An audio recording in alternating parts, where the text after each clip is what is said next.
రెడీగా ఉన్నాను. ఛాలెంజ్ చేసినటువంటి పల్లా శ్రీనివాసరావు కూడా రావాలి.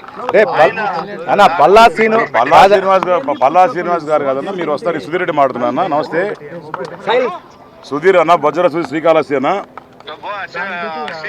అన్న సుధీర్ అన్న, నేను రిక్వెస్ట్ చేస్తాను. అందరూ ఇక్కడ పొద్దు నుంచి ఉన్నాము అన్న. మీకు ఇమీడియట్ గా ఎస్కాట్ అరేంజ్ చేస్తాము. మీరు ఐదు మంది కన్నా ఎక్కువ రావద్దు. మేము పంపిస్తామండి. ఎస్పీతో మాట్లాడతామా? ఎప్పుడు ఎస్పీతో మాట్లాడతాము, మీకు పంపిస్తాము. మీరు ఇంటికాడ మీరు ఇంటికాడ ఉన్నారా? మీరు ఇంటికాడ ఉన్నారా? మీరు we are sending escort immediately. They will pick you up, they will come. మేము పంపిస్తాము, మీరు రండి. మీరు వచ్చిన తర్వాత చూసుకోవాలి. ఎందుకంటే మేము పొద్దున్నే మీకోసం వెయిట్ చేస్తున్నాం. మీరు రాలే ఎక్కువ వరకు కాబట్టి మీకు వెయిట్ చేస్తున్నామన్నా. ఎక్కడ చుట్టుపక్కల పోలీసు వాళ్ళు లేరు కదన్నా.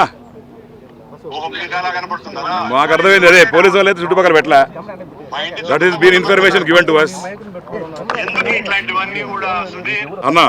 మీకు ఇప్పుడు ఎస్పీ గారితో మాట్లాడి పంపిస్తామన్నా. ఎస్పీ రావట్లే కానీ మీకు ఎస్కాట్ పంపిస్తున్నాం ఇప్పుడు. ఓకేనా? ఓకే, రైట్, పంపిస్తున్నాం. ఓకే, పంపించి ఎస్పీ గారు ఉన్నారు.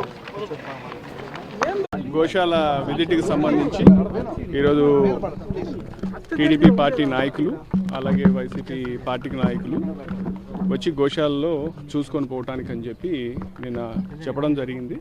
దానికి సంబంధించి మనం వాళ్ళకి చెప్పింది ఏమిటంటే, ప్రజాప్రతినిధులు వాళ్ళతో పాటు వాళ్ళ పిఏ కావచ్చు, వాళ్ళ గన్మెన్ కావచ్చు, వాళ్ళకి సంబంధించిన కేవలం కొద్ది మందితోటే రావాలా, వచ్చి వాళ్ళు చూసుకెళ్ళచ్చు అనే విషయం మనం వాళ్ళకి తెలియజేయడం జరిగింది. సో అదే విషయంగా అందరికీ కూడా కమ్యూనికేట్ చేస్తాం. ఇప్పుడు మన అధికార పార్టీకి సంబంధించిన నాయకులు వచ్చారు, అంటే ప్రతిపక్ష పార్టీకి సంబంధించి కూడా వాళ్ళు కూడా ఎవరు రావాలనే దాని గురించి చెప్పడం జరిగింది. సో దాని గురించి ప్రస్తుతం మనం బందోబస్తు చేసుకొని చూస్తున్నాం. హౌస్ అరెస్ట్ అనేది లేదు, వాళ్ళు వెళ్ళొచ్చు అనే విషయం వాళ్ళకి మొదటి నుంచి కూడా ఉదయం నుంచి కూడా చెప్తున్నాము. అయితే వెళ్ళే విషయంలో వాళ్ళు ఒక్కరే రావాలి, వాళ్ళతోటి వేరే వాళ్ళు ఉంటే అంటే లా అండ్ ఆర్డర్ సిచ్యుయేషన్ ఉండొచ్చు, ఇటువంటి సర్కమ్స్టాన్సెస్ ఉన్నాయి కాబట్టి మనం ఒక్కరే రావాలని చెప్పి వాళ్ళు సూచించడం జరిగింది. పోలీసులు అడ్డుకున్నారు, దురుసుగా ప్రవర్తించారు. అది వాస్తవం కాదు. పోలీసులు ఎక్కడా కూడా దురుసుగా ప్రవర్తించారు. దాని గురించి లీగల్ ఒపీనియన్ తీసుకున్నాం, దాని మీద యాక్షన్ తీసుకున్నాం. ఎక్కడా కూడా పోలీసు పొరపాటును కూడా ఎవరితో కూడా దురుసుగా ప్రవర్తించలేదు. కేవలం మనం వాళ్ళకి ఉన్న లా అండ్ ఆర్డర్ సిచ్యుయేషన్ గురించి వాళ్ళకి అప్రైజ్ చేస్తున్నాం, వాళ్ళకి సెన్సిటైజ్ చేస్తున్నాం, చేసి పోలీస్కి సహకరించి కేవలం వారితో పాటు ఎంపీ గురుమూర్తి గారు వాళ్ళు ఎవరైతే వాళ్ళిద్దరే రావాల్సిందిగా విజ్ఞప్తి చేస్తున్నాం, అంతే. అంటే పెద్ద ఎత్తున పోలీసులు లోపలికి వెళ్ళారు, బయట రానివ్వకుండా అడ్డుకున్నారు, అసలు కనీసం కాలు కూడా పెట్టనివ్వలేదని చెప్పి. అది వాస్తవం కాదు. అధికార పార్టీకి సంబంధించిన అనేక మంది నాయకులు, ఎమ్మెల్యేలతో పాటు కొంతమంది కార్యకర్తలు, మిగతా వాళ్ళు కూడా పంపించారు, వాళ్ళు మాత్రం అనుమతించలేదు అనేది ప్రధానంగా మనం చూస్తే నిజానికి చాలా మందిని మనం స్క్రీన్ చేసాం. ఇక్కడ కూడా గోశాలలో కూడా వచ్చిన వాళ్ళందరినీ కూడా స్క్రీన్ చేసి కేవలం అధికార ప్రతినిధుల వరకే లోపల పంపించడం జరిగింది. మీరు కూడా చూశారు. సో వాళ్ళకైనా కూడా అదే చెప్పడం జరిగింది, వాళ్ళకు కూడా అదే మనం ఆచరిస్తాం. అట్లా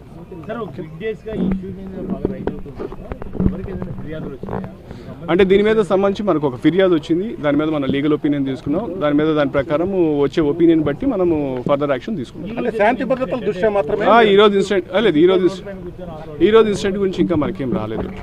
శాంతి భద్రతల దృష్ట్యా మాత్రం పోలీసులు అంతే, కేవలం శాంతి భద్రతల దృష్ట్యానే. అందరికీ తెలిసిందే. ఇప్పుడు వాటి దృష్టిలో పెట్టుకునే మనం ఎంతమంది వస్తే బాగుంటుందని ఇది సూచించడం జరిగింది. దానికి సంబంధించి అధికార పార్టీ వాళ్ళు కూడా వాళ్ళకి కొద్ది మందితోటే రావడం జరిగింది. వాళ్ళు కూడా మనం అదే విజ్ఞప్తి చేస్తాం. అంటే ఎంతమంది ఉన్నారు సార్ వైసీపీ కార్యకర్తలు? మీరైతే వ్యక్తిగత సెక్యూరిటీని మాత్రం తీసుకురావాలి, ఒకరే రావాలని చెప్పి మీరు సూచించారు. అంతే. చాలా మంది ఎక్కువ మంది ఉన్నారు కదా ఆడ ఉన్నారు, ఒక 20-30 మంది 40 మంది దాకా ఉన్నారు. బైక్లు కూడా పెట్టుకొని ఉన్నారు. సో అవన్నీ వద్దనే మనం వాళ్ళు చెప్తున్నాం. దాని గురించి వాళ్ళు మమ్మల్ని పంపించాలని చెప్పి వాళ్ళు మాట్లాడుతున్నారు. కేవలం అంతవరకు. మీ తరపు నుంచి ఏమైనా విచారణ జరుగుతుంది? అది ఇప్పుడు గోమర్లానికి సంబంధించి కన్సర్న్ టీడీడీ అధికారులు వాళ్ళు చేస్తారు. దానికి సంబంధించి నేను కామెంట్ చేయకూడదు.